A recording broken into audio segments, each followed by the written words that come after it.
You have something huge coming up, which is a documentary about P. Diddy, Puff Daddy, P. Diddy. Yeah. Did he do it, right? I know you've been heavy on social media talking about it. He did it. And I'm the only one who's been vocal about this long before. Tell him the story. Tell him the story. So we talking about rumors, right? Yeah. And we, when you Google his name, there's a rumor that pops up that he was Diddy's boy toy. Oh shit. Right? Wait, so this is... Hey, what's up, King Son? Man, you doing it, man. You deserve it, Daddy. You putting in that work. Proud of you. I love you. Yeah. For me, you already knew the type of nigga before you got here. Don't play. Relax and Another rapper is doing his best to distance himself from Sean Diddy Combs after the music mogul was arrested and charged with racketeering and crimes. We're taking a closer look at Meek Mill's reaction.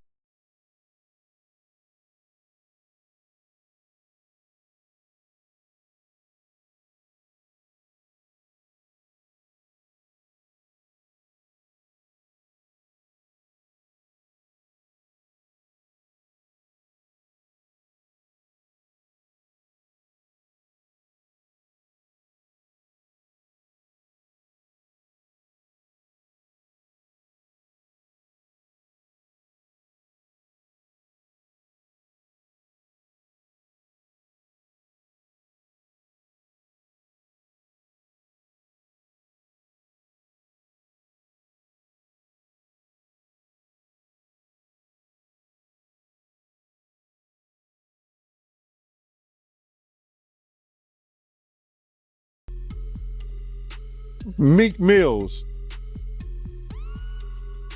Well, he said a Philly rapper.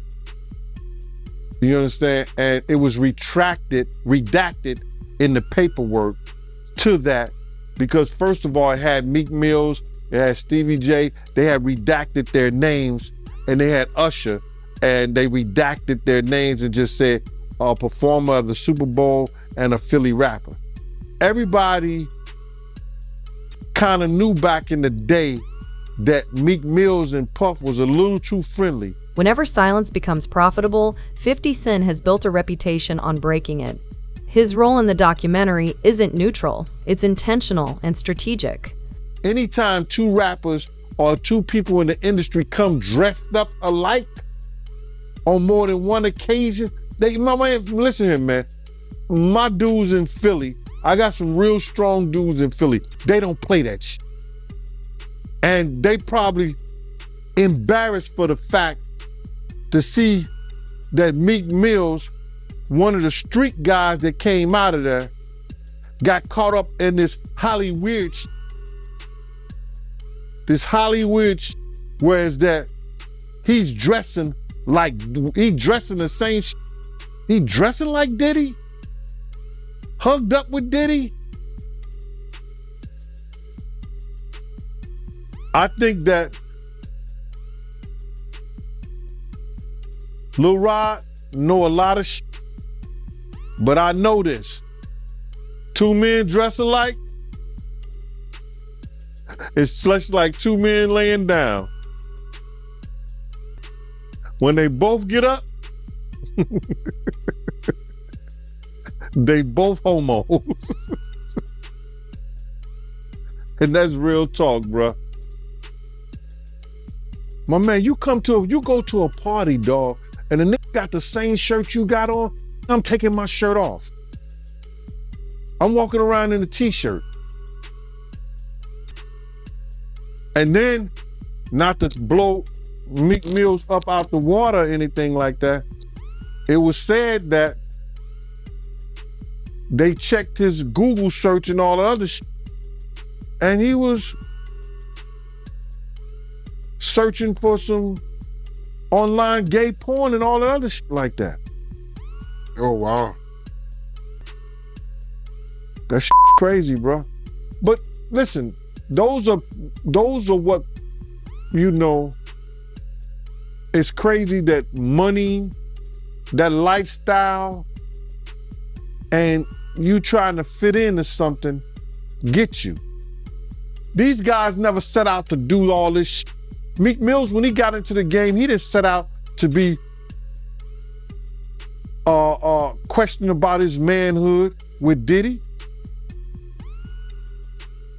But he put himself in that position.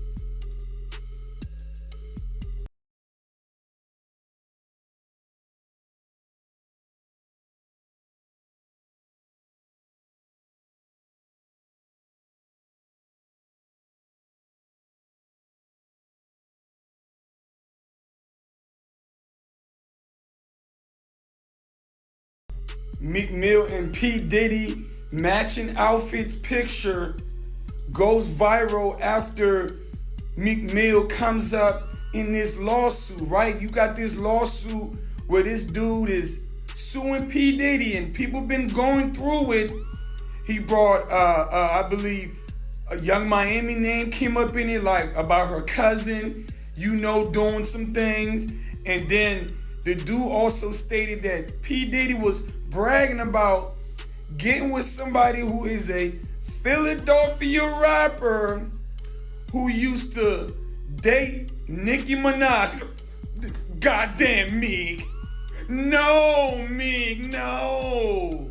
Boy, it's getting hot up in that kitchen now. It's getting hot up in that kitchen. So now all of a sudden, this pic done came out. They got the matching shirt on and all that. Boy, ain't looking good out here. Ain't looking good out here for Diddy and them. Ain't looking good. And this is just the beginning. You let them tell it. It's just the beginning. To turn around and just tear his whole life down, but it's all because of his mentors and the people that trained him and taught him the music business. It's all about the people who trained and taught him the music business, because Puff wasn't he wasn't born a monster. You know what I'm saying? He was made into a monster, brother. Do you understand what I'm saying? He was made into a monster from the stuff that happened to him, the things that he had to do. You understand? The things that he had to do to become who he is. You know what I'm saying? It's like this, brother. You never like something so much that you can't do without, and you never be willing to do anything to get where you want to be at. You gotta have principles, you gotta have morals, you gotta keep with that stuff. And in that music business, a lot of that stuff get thrown out the window. You understand? And that's what happened to him. He started doing the things to other people that was done to him. To keep, he was doing the things to other people that was done to him. And it is what it is. You gotta know better. And if you know better, you will do better. When he was in New York City, he was like that gecko from the Geico commercial. Then he turned and started going, when he lived in Cali and Miami, he turned into Godzilla. I would see him talk about how he using drugs. He was never like that. Smoking cigarettes, smoking weed and everything like that. He turned into something that you could consider a monster, bruh. Then he started doing things to people, you understand, that he learned. That's a learned behavior, bruh. Now, I'm not saying that he may have been doing a couple of things here and there with women, stuff like that in New York, but the things that they're talking about that he was doing, bringing in prostitutes to have sex with his girl and all that stuff like that, that was some crazy stuff to me, man. So I'm just looking at this whole thing, man, and you had asked me, and we don't have these conversations like most people do. We're gonna go back and you're gonna tell me what, we're gonna talk about this. You said, I'ma ask you how you feel, bro. I don't want no man to ever go to jail and be leaving their kids behind, be leaving their family behind. You understand? But some dudes belong in jail based on what they do and how they do it. We know that to be true. And it's just this situation, man, when they get down to all the facts and all what happened, he may belong in jail, bruh. And that's not my doing. That's not Cassie doing. That's his doing and his learned behavior from the people that mentored him. You gotta realize, man, he learned from Andre Harrell. He learned from Russell Simmons. He learned from Clyde Davis. You understand? When those people are telling you that they were heavy into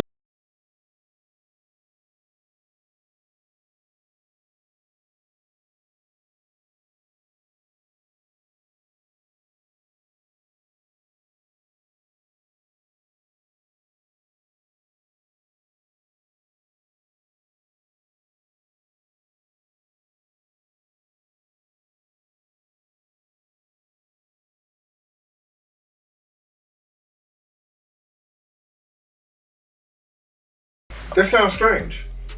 Because you as a man, if you know you ain't do nothing and you ain't got no problem with nothing and you sure with yourself, you don't give a what nobody else say.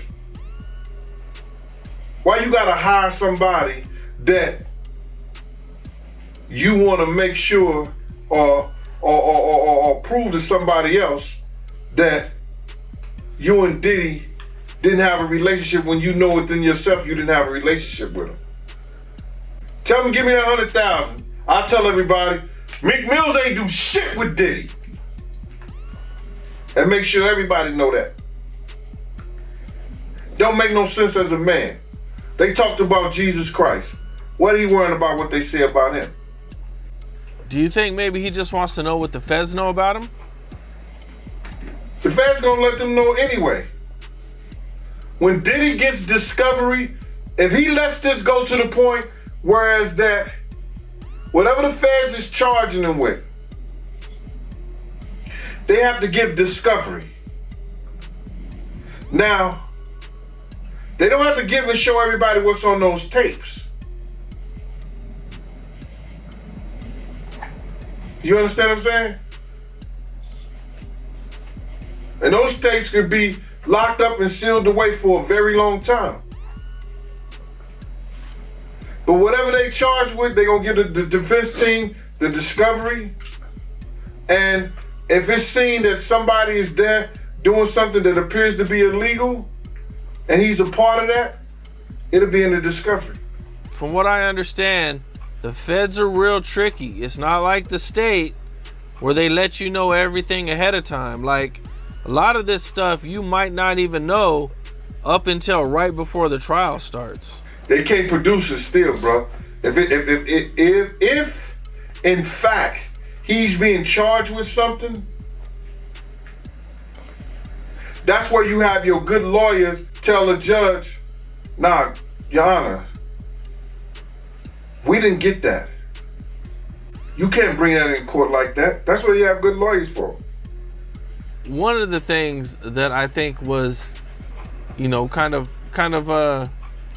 I kind of just didn't understand it, but they're saying that Diddy is facing asset forfeiture.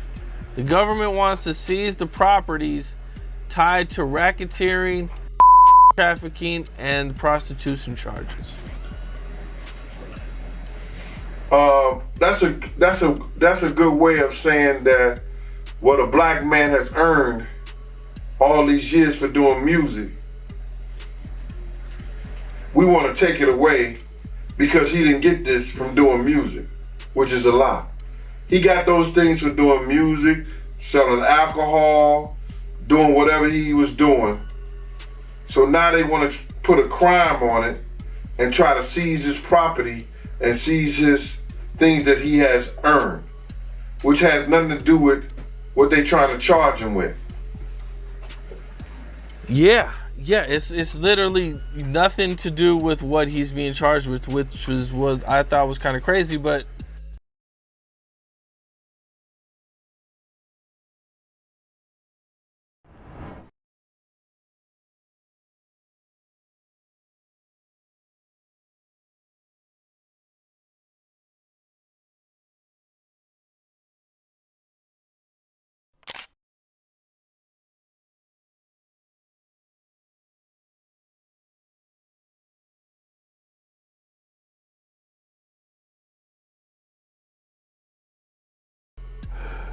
I think I told you about that. One time, him and somebody, him, Sarah, and this young girl flew from Atlanta, and they, and flying from Atlanta, we had this artist with us, right? And we were staying in the presidential suite at the hotel. And this particular artist and Puff, they told me, don't let nobody come in the room. So I said, all right, cool. So I propped my chair by the room door while they went in. So this artist's cousin knocked on the door. So I went to him and I let him in because I knew him, I see his face and everything. I seen his face several times before. He said, yo, I gotta speak to my cousin. And I said to him, I said, well, they busy right now, man, and they told me don't let nobody come in the room. He said, yo, I'm going in the room to get my cousin out. And I said, bruh, you ain't going in the room to get your cousin out. They told me nobody could go in the room. So he said, I don't care who you are, what you doing like that. I'm going to get my cousin. He went to go and try to open the room. I grabbed his ass, joked him up, and slammed him on the piano. And the next thing you know, Puff and this artist run out the room naked. And so then I said, I see the artist trying to grab a towel. Puff didn't give a shit. And the artist like, yo, what's wrong? What's going on? What's going on? He's like, yo, G, that's my cousin. And I was like, yo, my man, he was trying to get in the room and y'all told me don't let nobody else come in, let nobody come in this room. Jesus Christ gonna have to come take the, Puff no, Jesus gonna have to take the air out my body if anybody coming in that room. And Puff just looked at the artist and the artist said, you ain't wanna come up in there? It was a lot of on. That was it. And I ain't telling you the artist's name. Oh, man. So you ain't gonna tell the artist name, yo? You ain't wanna come up in there? Cause it was a lot of freaking shit going on. Was it a rapper or a singer? It was a rapper. A rapper that probably do a little singing too. And that's all I'm gonna say.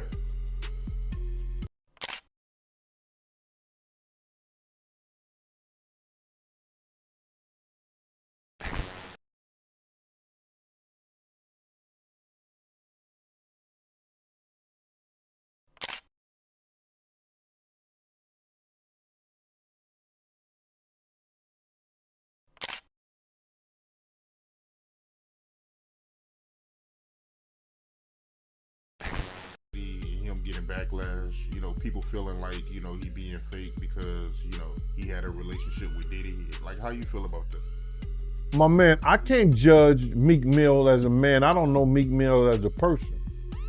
You understand? And if he wants to say no Diddy, no homo, no this, no that, that's his choice. I know a lot of Phillies dudes and they strong out there, and some of my people are cool with Meek Mills. You understand? People. Some of my people are cool with Meek Mill's people. Meek Mills was a young guy, and Diddy was an influencer, and he may have influenced a lot of things that Meek Mills got caught up in the game in. Brother, I don't know Meek Mills as a man. You understand? I know some of his people through my people who knows his people. If Meek Mills want to say no Diddy, if Meek Mills want to say no homo, I don't have a problem with Meek Mills doing that. Meek Mills got to deal with what he got to deal with based on the relationship him and Puff had. Dressing alike, being cozy, Puff calling him daddy, saying little innuendos to him. People are looking at that and saying Meek Mill is wrong for saying no Diddy. But you can't tell a man how to spend his money and how to make love to his wife or his Diddy. So I don't know. I don't know, Mike. I just don't know. Nah, I feel you, man. You know, I get it, man. I see where you're coming from. But I gotta ask you about this party, right? That Diddy threw for Meek Mill. You heard about how the owner, she came out saying that she found used condoms, lubricant, razor blades, powder, blood on the bed sheets. You heard about this? No, what happened is that Diddy had rented a mansion out for Meek Mill's birthday party, and he had rented it for like $25,000. I remember we rented one of Cher's mansion out. You know what I'm saying? And that's the day he had fired his cook, but that's a whole nother story. You know what I'm saying? It was me, Wolf, Mace, Ock. Was Ock staying there? No, it was just me, Wolf, Mace, Puff, and there was one other person staying in the mansion. But anyway, long story short is that they came recently. This happened a long time ago, but they recently just made a statement that they found loads of cocaine. I wonder what they did with the cocaine, because they didn't turn it over to the police. They said they found loads of cocaine, razor blades. They said that the sheets were bloody, nasty. They found a whole lot of used condoms. And it was a Diddy party, giving in Meek Mill's honor for his birthday. I was like, yo, wow. They said it was disgusting the way that they left the place. So I know they got hit with another bill on top of that $25,000 and the different deposits they had to put down for cleanup and all this other stuff. It was crazy. It was one of the property managers, they had rented out a mansion. I heard about that whole story.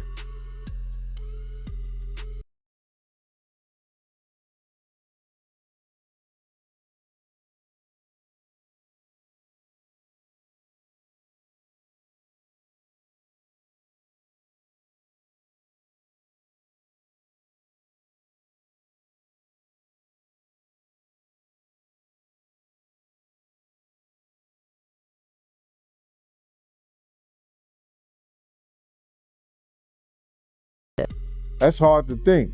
But then if you got the A-listers, you know, you got to realize he ran with that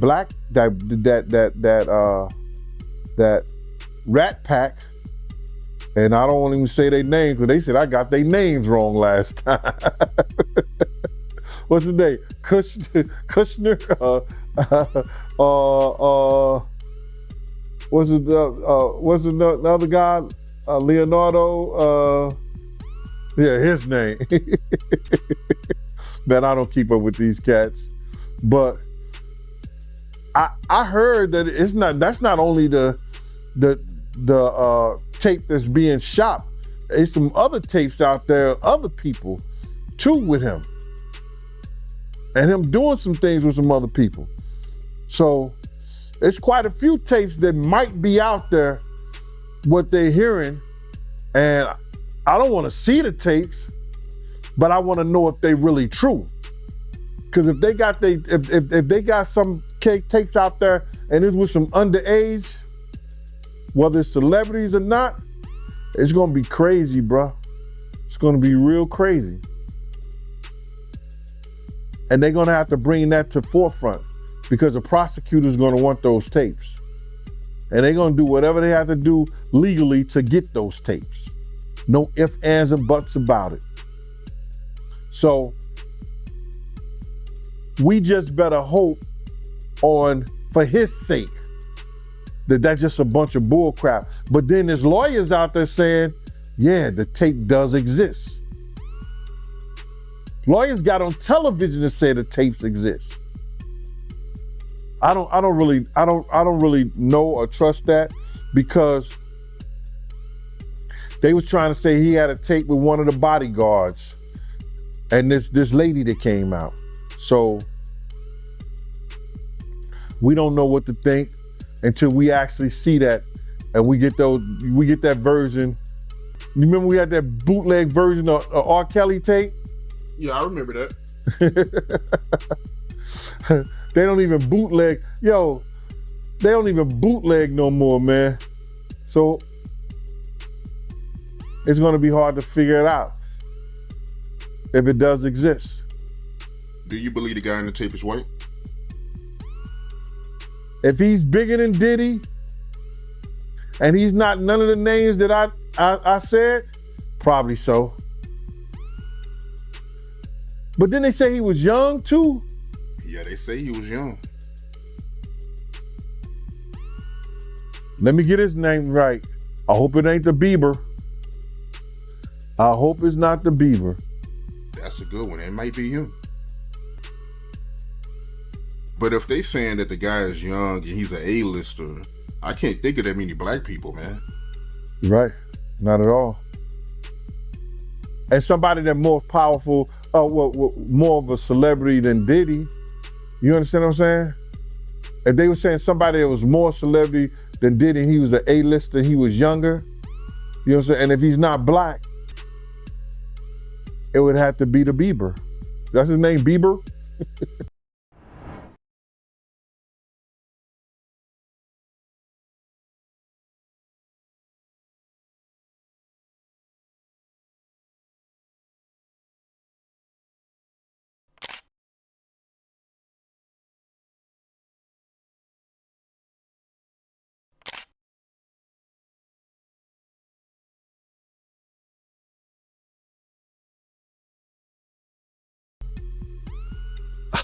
You just don't just turn it in a matter of years the way he was doing people, man. You understand? Check this out, bro. He led Biggs to his death. He caused a rift between Wolf and BMF that led to Wolf death. Cussed Wolf mother out. Lied about owing him $300,000. Cause you had asked me how I feel, and I'm gonna get into how I feel.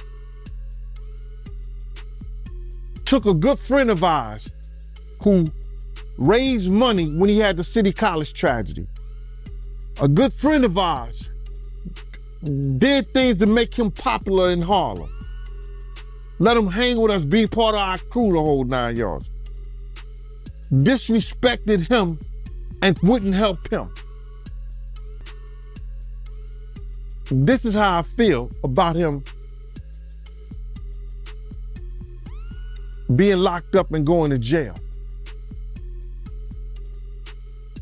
Some people, their karma is so strong for what they do and what they did. The stuff that he did to Craig Mack. You understand what I'm saying? The stuff that he did to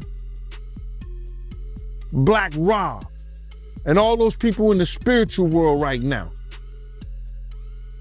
His karma was about to catch up and was bound to catch up with him. You understand what I'm saying? His karma was bound to catch up with him, brother. So all these things that's going on right now, the learned behavior, what he got from these people who was not living spiritually correct with their behaviors and the things that they've done. He go and transfer and do that to people with the fact of all these people that he's hurt, that always helped him and been on his side and been there for him. What's happening to him now is one of the greatest tragedies that we're gonna ever read about, bro. This is going to be one of the greatest tragedies that Shakespeare couldn't write in Richard. He couldn't write it in Macbeth. He couldn't write this shit in Romeo and Juliet. This is going to be one of the greatest tragedies of hip hop, along with Pac's death, along with Big's death. And he brought it on himself because he knew that he was wrong, and he knew that he learned something that wasn't right. He know different from right and wrong, bro. You have a way to change. You know when something is right and when something is wrong, and you know if you wrong, you get help. He didn't choose none of that, bro. He chose to be who he is, and now he gonna learn. It ain't no fun when the rabbit got the gun.